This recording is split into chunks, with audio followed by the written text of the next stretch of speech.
Damos comienzo a un nuevo programa.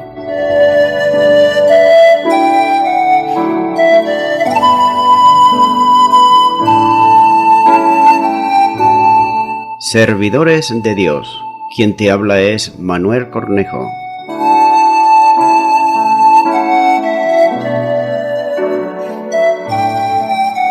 Este es un programa que está respaldado por la Iglesia Evangélica Misión Evangélica de Cataluña.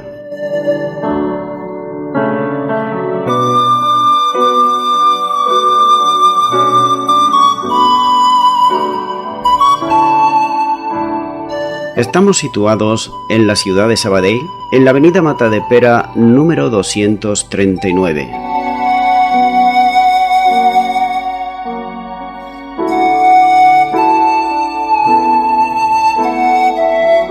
Antes de dar introducción a la palabra de Dios, estaremos poniendo una alabanza.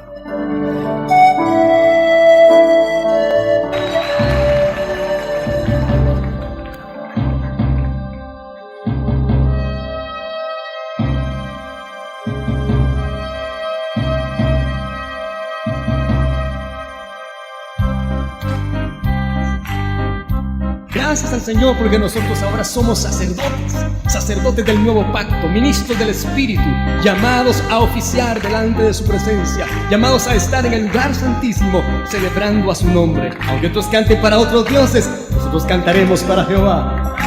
Aunque otros canten para otros dioses, hechos de metal, de madera o de bronce, yo alabaré el nombre de Jehová, el nombre de Jehová alabaré. Porque soy un sacerdote llamado a ministrar en su presencia, y ahora alabaré el santo nombre bendito de Jehová. Aunque otros canten para otros dioses, hechos de metal, de madera o de bronce, yo alabaré el nombre de Jehová, el nombre de Jehová alabaré. Aunque otros canten para otros dioses, hechos de metal, de madera o de bronce, yo alabaré el nombre de Jehová, el nombre de Jehová alabaré. ¿Por qué? ¡Dilo! Porque soy un sacerdote llamado a ministrar en su presencia, y ahora alabaré el santo nombre bendito de Jehová. Que otros canten para otros dioses, hechos de metal, de madera o de bronce, yo alabaré el nombre de Jehová, el nombre de Jehová alabaré. Aunque otros canten para otros dioses, hechos de metal, de madera o de bronce, yo alabaré el nombre de Jehová, el nombre de Jehová alabaré. Porque soy un sacerdote llamado a ministrar en su presencia, y ahora alabaré el santo nombre bendito de Jehová.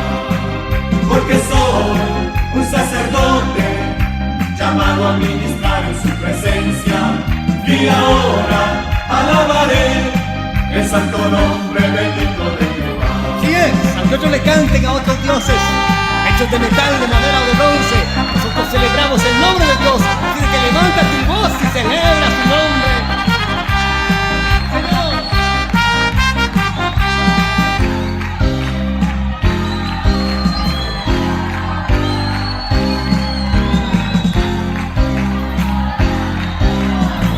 Porque soy un sacerdote, canta. Porque soy un sacerdote llamado a ministrar en su presencia, y ahora alabaré el santo nombre bendito de Jehová. Porque soy un sacerdote llamado a ministrar en su presencia, y ahora alabaré. Bienvenido al programa Servidores de Dios. En el día de hoy estaré compartiendo la palabra de Dios y, como es habitual, versículo a versículo, y en esta ocasión será dando comienzo al capítulo 5 de Hebreos, donde dice el primer versículo, el 1: porque todo sumo sacerdote tomado de entre los hombres, es constituido a favor de los hombres en los que a Dios se refiere, para que presente ofrendas y sacrificios por los pecados. Este capítulo comienza con una comparación entre el sumo sacerdote de la antigua dispensación, es decir, de la ley mosaica o del Antiguo Testamento, y en comparación con la nueva dispensación del Nuevo Testamento, quien es Cristo Jesús. El escritor de la epístola a los Hebreos ya había introducido este punto anteriormente en el capítulo 2, versículos 17 y 18, también en el capítulo 3, versículo 1, y en el capítulo 4, versículos 14 al 16. Y ahora, en este capítulo, continúa con lo siguiente.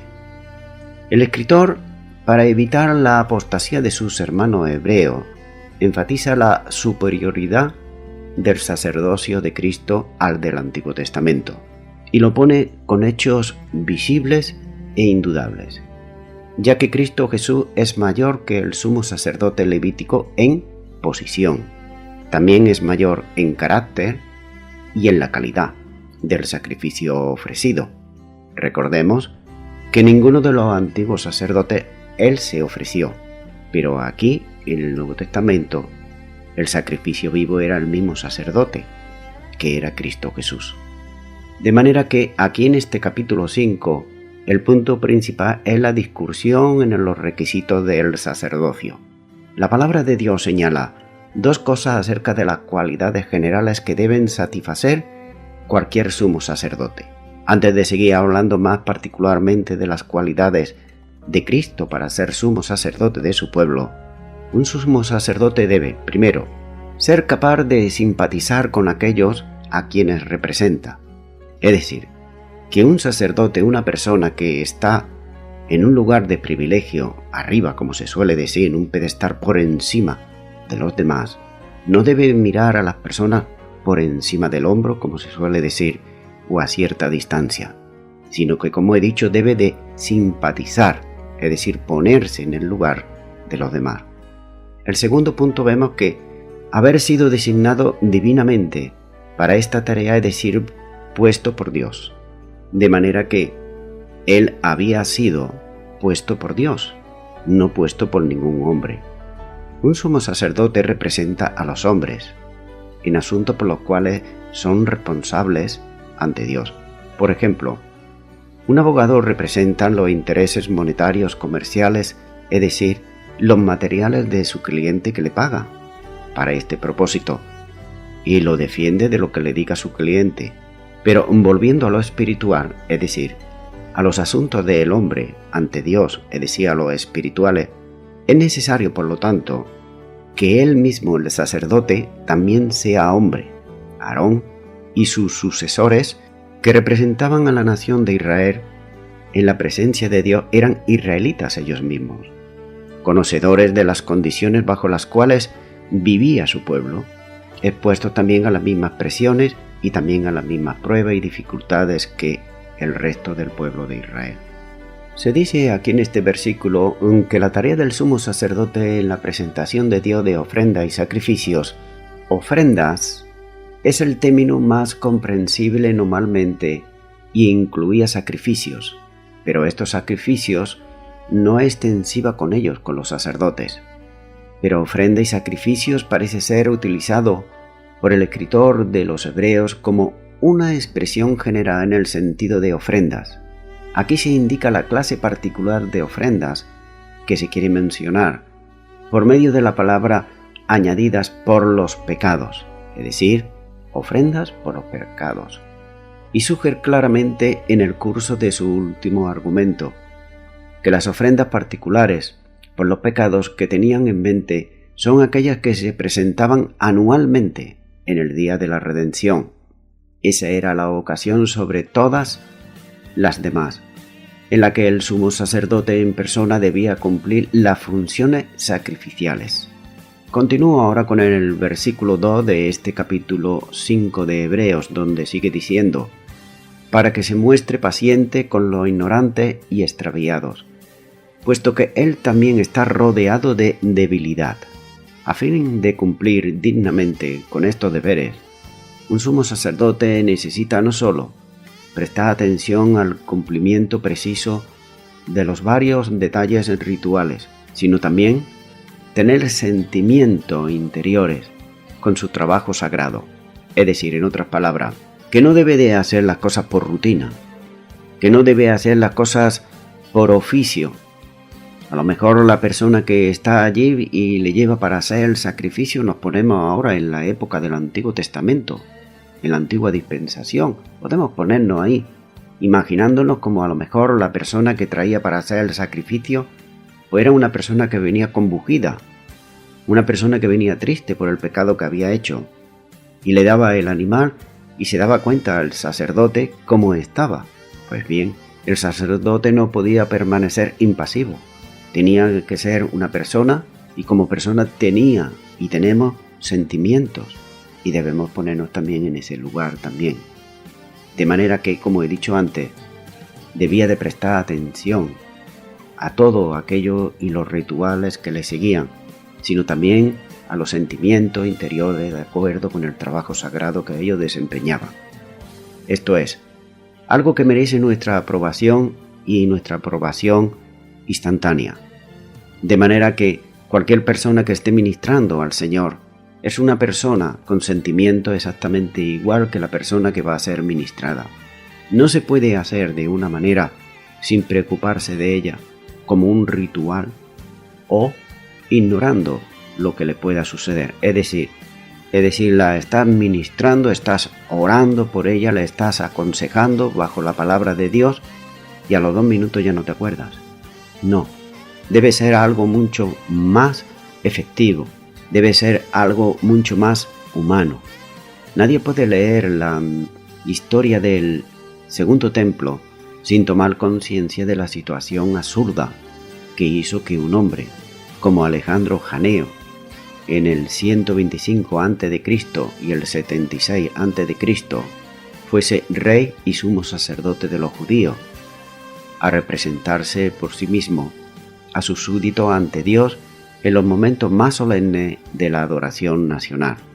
Aunque sus actos rituales hubieran sido más que lo que muchos de los adoradores pensaban que eran, combinando las indicaciones de Josefo, vemos que una vez más en la fiesta del tabernáculo, el pueblo lo golpeó, porque insistió en llevar a cabo la ceremonia del derramamiento del agua de una manera que no le parecía propia a ellos, es decir, derramar el agua en el suelo del altar según la manera saducea y no sobre el altar mismo a la manera de los fariseos.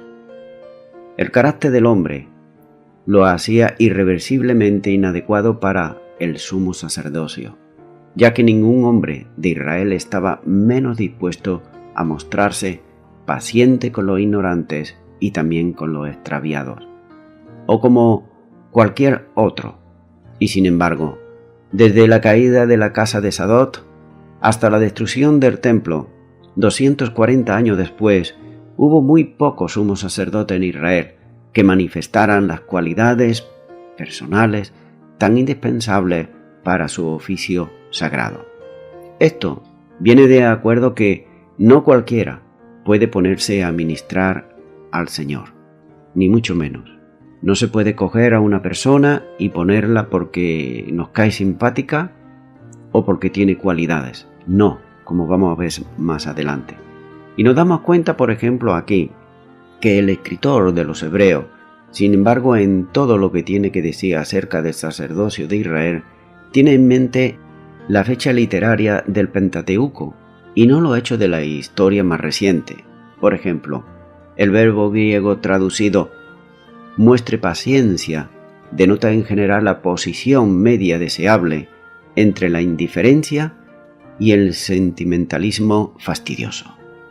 Aquí indica más particularmente tolerancia y benignidad de parte de gente que está sujeta a gran provocación y que podía, si lo deseaba, abandonarse a un enojo inmoderado y enfrentar la provocación con la mayor severidad. Un sumo sacerdote no podía hacer una expiación adecuada por los pecados que lo llenaban. al mismo tiempo de sentimiento de indignación y exasperación en contra de aquellos que eran culpables. En otras palabras, no se puede estar orando por una persona, por ejemplo, para que Dios lo restaure, y a esa persona, pues tú no la aceptas, porque ha hecho algo incorrecto o algo indebido.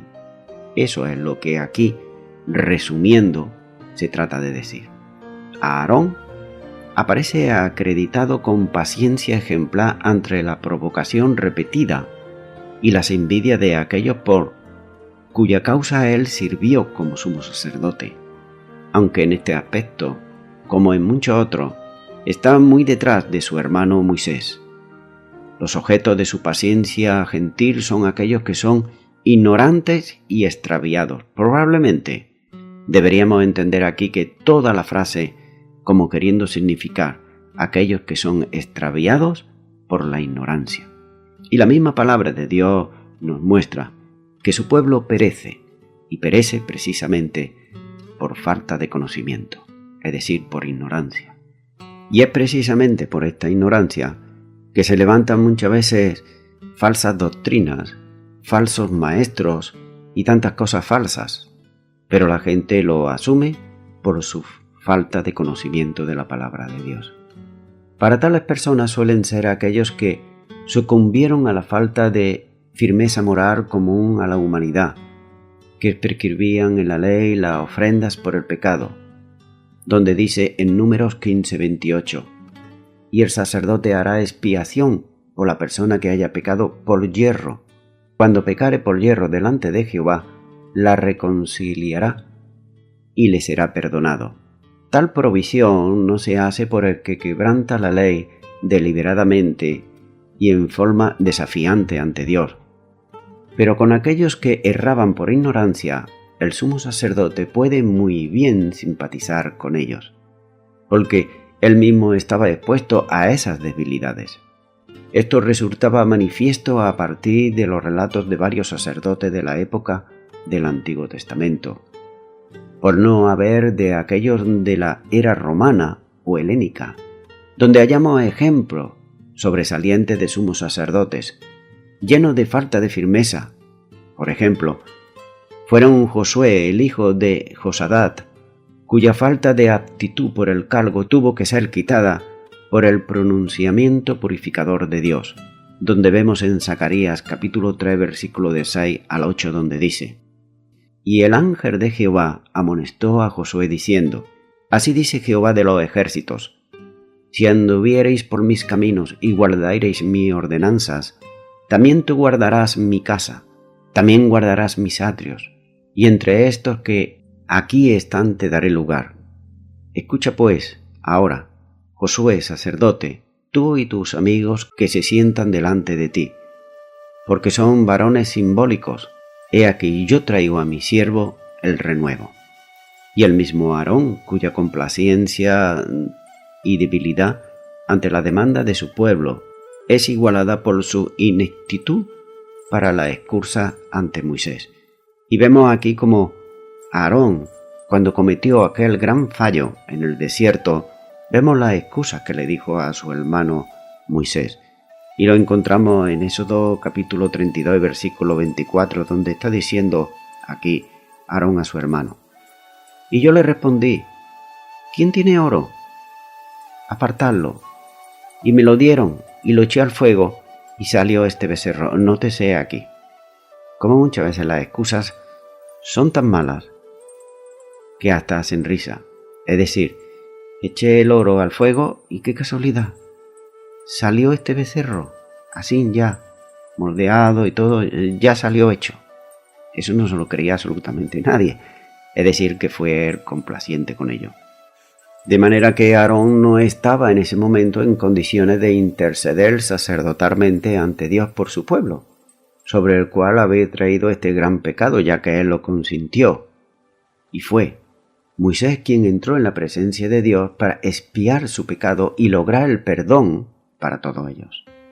Esto quiere decir que un sacerdote, y sacerdotes somos ahora en el Nuevo Testamento, aquellos que hemos recibido a Cristo en nuestro corazón, no podemos orar, no podemos interceder, nuestra oración se queda ahí en el techo, no pasa, absolutamente si nuestra vida es una vida que está arruinada, si nuestra vida es una vida que está en pecado.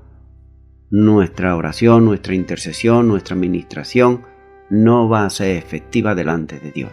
Primeramente, hemos de ponernos a cuentas con Dios para que nuestra oración e intercesión y ministración sea efectiva delante de Dios. Continúo ahora con Hebreos 5 y ahora el versículo 3, donde está diciendo: y por causa de ella debe ofrecer por los pecados, tanto para sí mismo como también por el pueblo. Nos llama la atención entonces que el sumo sacerdote tuviera que presentar un sacrificio por el pecado propio, tanto como de su pueblo. Esto es lo que ocurría en el día de la expiación.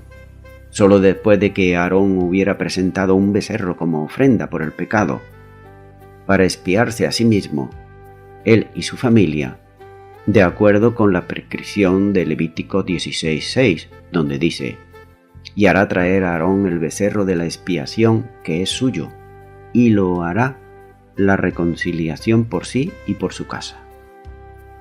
Podía solo entonces proceder con el ritual expiatorio a favor de su pueblo, como lo señala más adelante el escritor de la epístola, en el capítulo 7, versículo 22. Esto es uno de los rasgos que distinguen al sumo sacerdote de los cristianos de aquellos de la sucesión arónica. Jesús, al ser Él santo, inocente y sin mancha, no necesita ofrecer un sacrificio preliminar por Él mismo. Él soportó las debilidades comunes y las tentaciones de todos los hombres, y no cediendo ante ellas, que Él ha establecido su poder, no solo para simpatizar con su pueblo, sino también para ayudarle y darle liberación y darle victoria. Continúo ahora con el versículo 4 de este capítulo 5 de Hebreos, donde dice: y nadie toma para sí esta honra, sino el que es llamado por Dios, como lo fue Aarón. Si una de las cualidades de un sumo sacerdote es su habilidad para simpatizar con el pueblo, es decir, para ponerse en el lugar del pueblo, otra es haber sido llamado por Dios para este servicio. Ningún hombre puede, por su propio acuerdo o por sus propias capacidades, como pueden ser estudios, títulos o credenciales humanas, establecerse como un sacerdote delante de Dios. Ni puede tampoco ser puesto por una autoridad humana, aunque esta autoridad goce de gran prestigio y simpatía. Si nuestro autor hubiera tenido en mente revisar la historia del sumo sacerdote judío durante los 2 últimos siglos o más de su existencia, podría haber ilustrado este último punto. Por ejemplo, vamos a hacer un recorrido en los 2 últimos siglos de la historia antes de Jesucristo.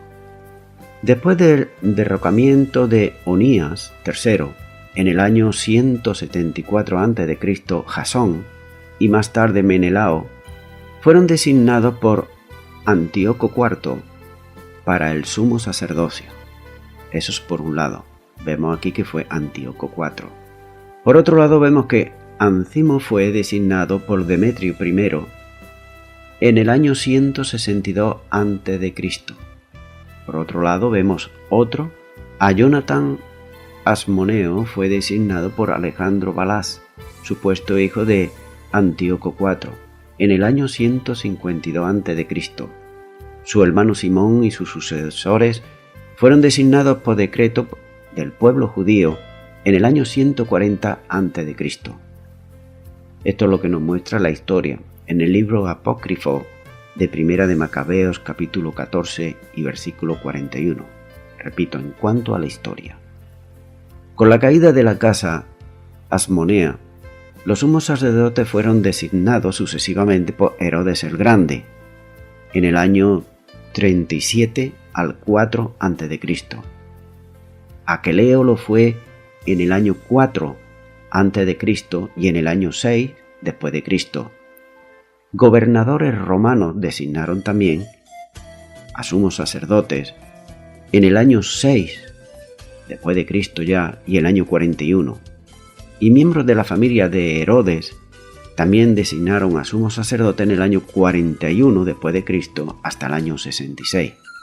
El último sacerdote, Panni, hijo de Samuel, fue designado por votación popular durante la guerra contra Roma en el año 67 después de Cristo.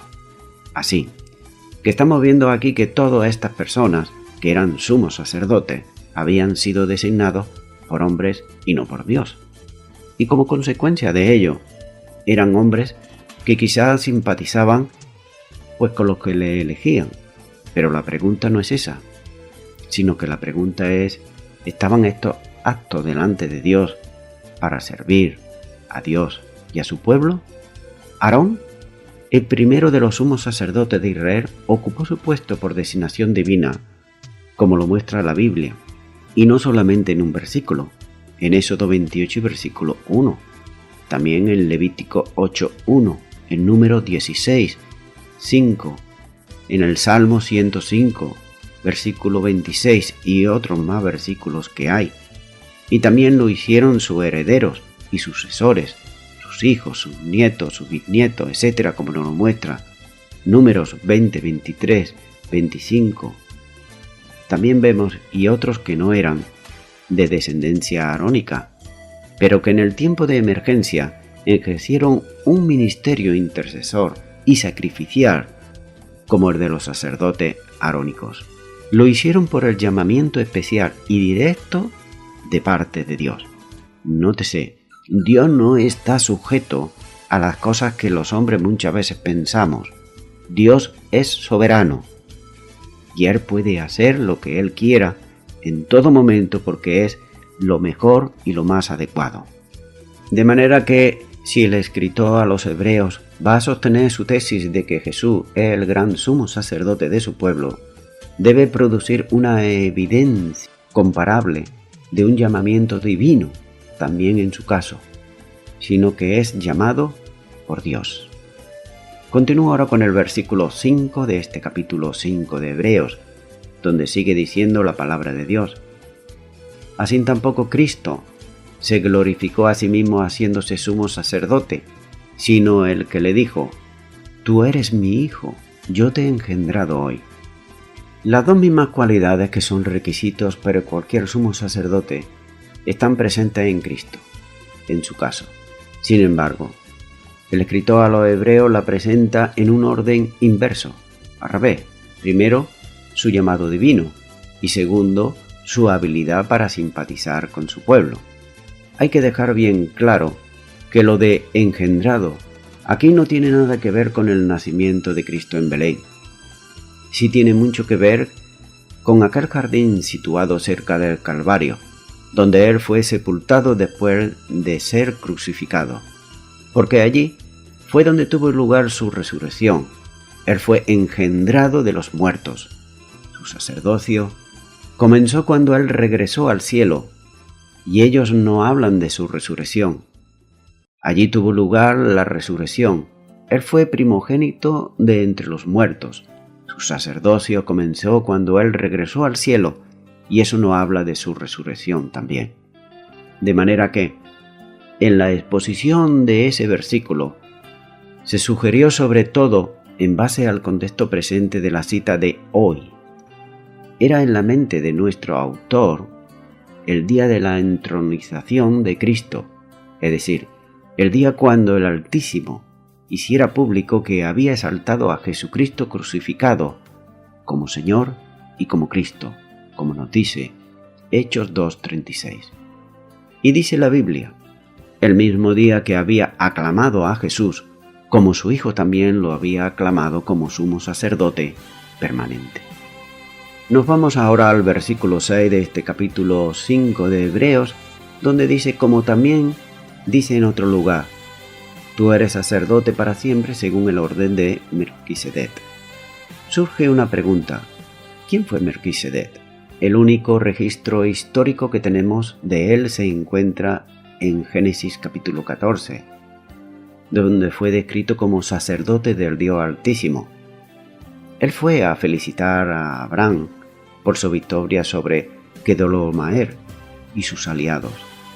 en la cual Abraham recuperó a todos los ciudadanos de Sodoma y Gomorra, incluyendo naturalmente a su sobrino Lot. Y además regresó con todo el botín. Y el rey de Sodoma lo encontró y le hizo la oferta de que se quedara con todo el botín. Abraham pasó por un momento de tentación, pero al final rechazó esa oferta de ese rey. Y nos dice la palabra de Dios en Génesis capítulo 14, versículos 18 al 20. Entonces Melquisedec, rey de Salem y sacerdote del Dios Altísimo, sacó pan y vino, y le bendijo diciendo,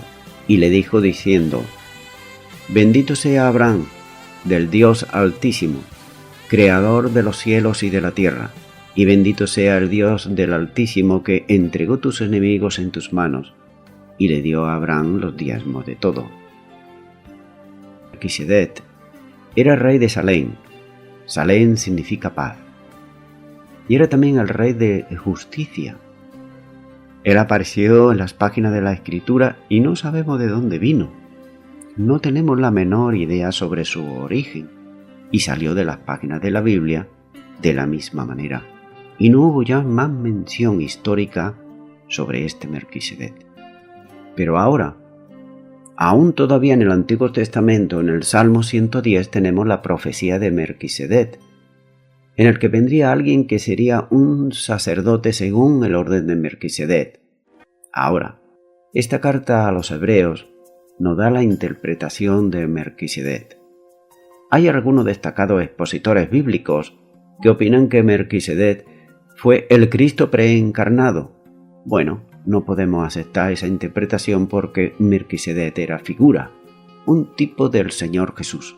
Por lo tanto, interpretamos que Melquisedec era un ser humano, el rey literal de Salem. Sin embargo, nosotros creemos que Melquisedec era un tipo de la prefiguración dada por Moisés y guardada por Dios en este pasaje. Él simplemente surgió de la nada y regresó a un lugar desconocido. Melquisedec no tuvo principio ni fin. Sin embargo, el Señor Jesucristo es el principio y el fin, es el alfa y el omega, como vemos en Apocalipsis 1:8. Él comenzó todo y lo finalizará. Él es el Amén. Él es el Dios eterno y como tal, no tiene ni principio ni fin. Así que el escritor a los hebreos no estaba diciendo que nosotros tenemos un sacerdote como él, y él es según el orden de Melquisedec. Voy concluyendo ya con esto. Los judíos consideraban el sacerdocio de Aarón como el más grande de todos, ya que fue establecido por Dios y además era exclusivo de la tribu de Leví. Sin embargo, la Biblia nos mostrará desde Hebreos capítulo 5 versículo 1 hasta el capítulo 10 versículo 39, tratará sobre el sacerdocio del Señor Jesucristo y la evidencia de que Él es superior sobre todos los sacerdotes humanos habidos y por haber. Los judíos confiaban en Abraham, ya que Abraham, como nos dice la Biblia, es el padre de los creyentes. Confiaban en Aarón porque había sido su sumo sacerdote, puesto por Dios. Confiaban en Moisés que le dio la ley. También confiaban en David, el rey más grande. Aún si nos damos cuenta, en el día de hoy Israel lleva en su bandera el emblema de la estrella de David. Estos hombres, tan nobles y fieles servidores de Dios, deseaban todo el bien para su pueblo, y por tanto, por esta razón los judíos confiaban en ellos. Pero había algo que ellos no le podían dar a su pueblo y es de suma necesidad y vital no solamente para su pueblo, sino para cualquier ser humano. ¿Y qué era? Era la salvación y la vida eterna. Ellos no podían hacerlo, de ninguna de las maneras, porque eran seres humanos, sujetos a debilidades, a pasiones, a pecados, etc., como cualquier ser humano. Pero sí que podía y puede hacerlo en el día de hoy otro judío, el sumo sacerdote por excelencia, Jesucristo. ¿Por qué? Porque Él es sin mancha, como he dicho antes, sin pecado. Él desea lo mejor para su pueblo, pero no solamente para su pueblo, sino también para toda la humanidad, porque ahí no importa la raza, no importa el color de la piel. Ninguno de los anteriores sacerdotes dio su vida por un pecador. Sin embargo, Jesucristo, el Hijo de Dios, dio su vida voluntariamente. Nadie se la quitó, sino que Él la puso voluntariamente, para que toda la persona que crea en Él pueda tener salvación y vida eterna. Esta es la muestra de amor más grande que se puede hacer sobre otra persona o sobre la humanidad. En el cielo no hay nadie absolutamente, tampoco que interceda por ti ni por mí, no. En el cielo la Biblia nos muestra que solamente hay un intercesor entre Dios y los hombres, Jesucristo hombre, no hay nadie más. También nos muestra la Biblia que solamente hay una persona que intercede, y es aquella que está sentado a la diestra de Dios y está intercediendo como sumo sacerdote. Romanos 8 y versículo 34 dice: ¿Quién es el que condenará? Cristo es el que murió, más aún, el que también resucitó, el que además está a la diestra de Dios, el que también intercede por nosotros. Nótese, el que intercede por nosotros, es decir, que Él es nuestro abogado delante de Dios. Como nos dice la palabra de Dios, sabemos que hay uno, que es el diablo, que continuamente nos está acusando. Para el diablo nada hacemos bien, más de alegría. Porque cuando no hacemos nada bien para el diablo, quiere decir que estamos haciendo las cosas correctas falsamente. Pero delante del trono de Dios tenemos un abogado, que es Jesucristo, el que nos defiende. Sabemos que aquí también en la tierra un abogado te puede defender para defender tus intereses. Tú debes de pagarle un dinero, y muchas veces hay personas y familias que quedan entrampadas y arruinadas precisamente por los abogados. Y muchas veces hay muchos que van a prisión precisamente porque no pueden costear, no pueden pagar a los abogados. Pero delante de Dios tenemos uno, que es Jesucristo, que no hay que pagarles absolutamente nada.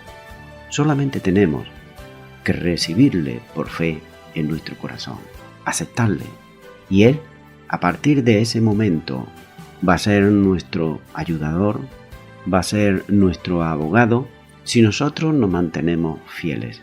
Él será nuestro sumo sacerdote que está intercediendo delante de Dios. Recuerda, en el cielo no hay ninguna virgen que interceda por ti ni por mí, ni ningún santo hombre que haya muerto. No, solamente Jesucristo. Él murió, pero resucitó de entre los muertos.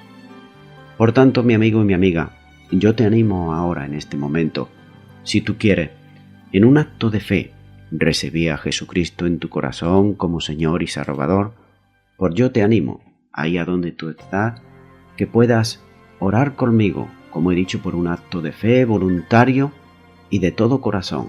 Ora conmigo y di ahí a donde estás: Señor Jesucristo, me acerco a ti, tú que eres mi Salvador, tú que eres mi sacerdote delante de Dios. Te pido perdón por todos mis pecados. Son muchos, tú lo sabes, pero yo me arrepiento de todos ellos. Y no quiero más practicar el pecado. Por eso, te abro mi corazón desde ahora y para siempre. Te recibo como Señor y Salvador. Límpiame con tu preciosa sangre. Quiero ser una persona limpia de corazón y limpia de mente.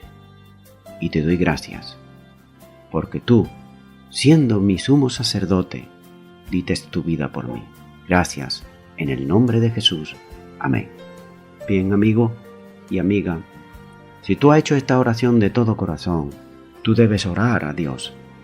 Ahora tienes a alguien que te defienda en el cielo, tienes un abogado, que es Jesucristo. Así nos lo muestra a nosotros la palabra de Dios. Alguien que nos defiende de día y de noche, en cualquier momento y en cualquier ocasión.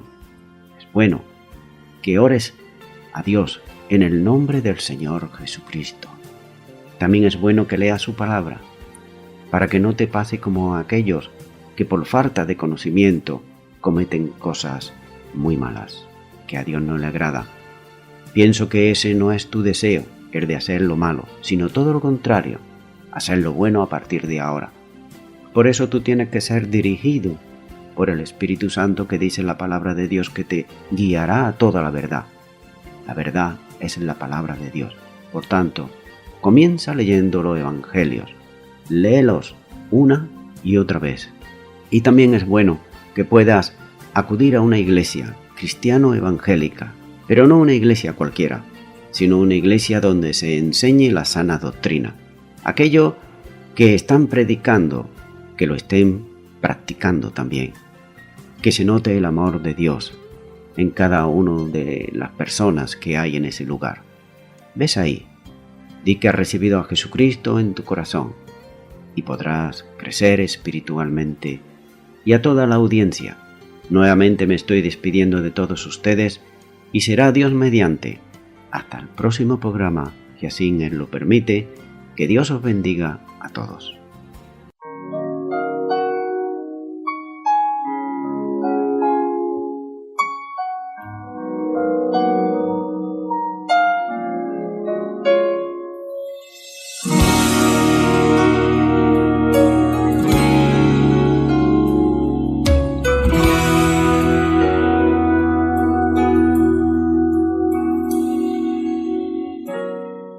Me voy a preocupar por las persecuciones, por las piedras que me lanzan. Jesús está muy cerca, yo puedo confiar, yo puedo descansar. Jesús está muy cerca.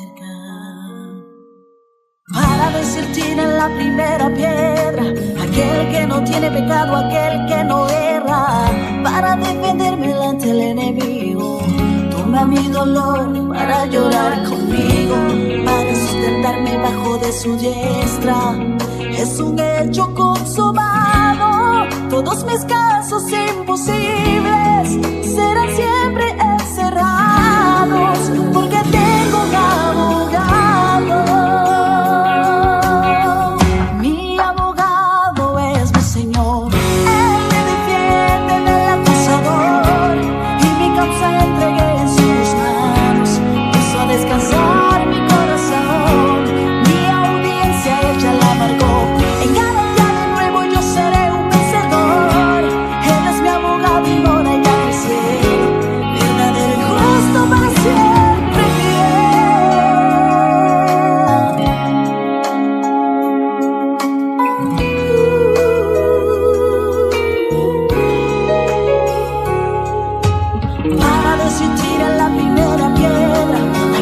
No tiene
mora allá en el cielo, piedad del justo para siempre. Mi abogado es mi Señor, Él me defiende del acusador, y mi causa entregué en sus manos.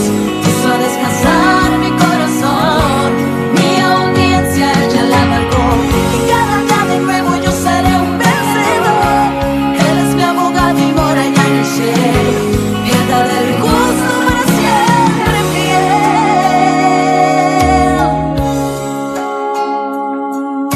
Fiel.